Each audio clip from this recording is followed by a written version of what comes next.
Bom, então, em relação à glutamina, né, vale a pena fazer a reposição de glutamina?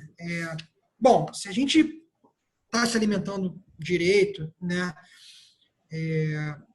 uma boa ingesta proteica diária, a gente espera exatamente o quê? Que a gente consiga extrair glutamina dessa ingesta proteica. Então, eu não vejo muito sentido em fazer essa suplementação, tá? Agora, é uma suplementação relativamente barata, né? E, ao mesmo tempo, para a questão imunológica, ela é bem interessante, tá? Por que imunológica? Porque a função principal do aminoácido glutamina na verdade, ela tem uma função estrutural para os enterócitos, que são as células que compõem a mucosa do intestino. Tá? O que acontece? Além disso, a glutamina dentro dos enterócitos ela consegue ser utilizada para geração de energia. Então, você tem o papel estrutural e o papel energético do nosso intestino.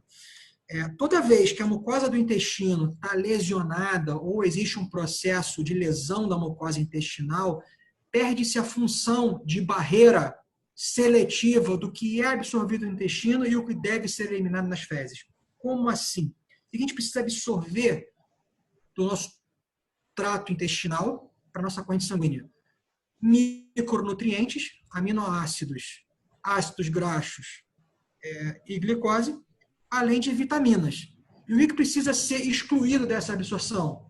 Vírus, bactérias e toxinas. Quem faz essa seletividade é a mucosa intestinal. Então, nós precisamos ter uma mucosa íntegra para evitar que esses elementos entrem na nossa corrente sanguínea. E muitas vezes a gente não percebe, a gente não está com um turnover, uma renovação das células intestinais, e você tem quebra dessa permeabilidade da membrana, e você não percebe, você começa a ter absorção desses elementos nocivos e a ativação do sistema imunológico, suscitando uma resposta inflamatória que você não está sentindo que está inflamado.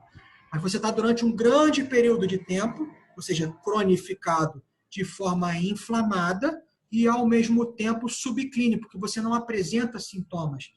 Isso é uma entidade que a gente hoje em dia chama de inflamação crônica subclínica. E, geralmente, 90% dos casos, elas estão na perda da permeabilidade da mucosa intestinal. Então, pensando nessa entidade, vale a pena fazer suplementação de glutamina para a gente manter uma saúde intestinal e evitar de ter uma inflamação. Entendido? 5 gramas ao dia. Eu vou um pouquinho além, eu coloco até a suplementação junto da glutamina de probióticos. São bactérias boas que a gente ingere e isso vai se multiplicar no nosso intestino, consumir o alimento todo do nosso intestino bacteriano e evitar que bactérias boas colonizem o nosso intestino. Uma boa estratégia para quem não quer fazer, exemplo, após episódios diarreicos ou então processos inflamatórios intestinais, iniciar imediatamente uma reposição tanto de probióticos, sachêzinho de Vitafora ao dia, ou aquele comprimidinho que vende na farmácia, eu esqueci o nome agora, de probiótico, junto com glutamina. Tá? Essa é a minha ideia a respeito de glutamina. Para glutamina como recurso ergogênico para construção de massa muscular ou de melhora de performance esportiva, não vejo necessidade. Vejo mais ela como uma maneira de evitar a inflamação crônica subclínica, tá? Que aumenta em muito o risco de doença cardiovascular.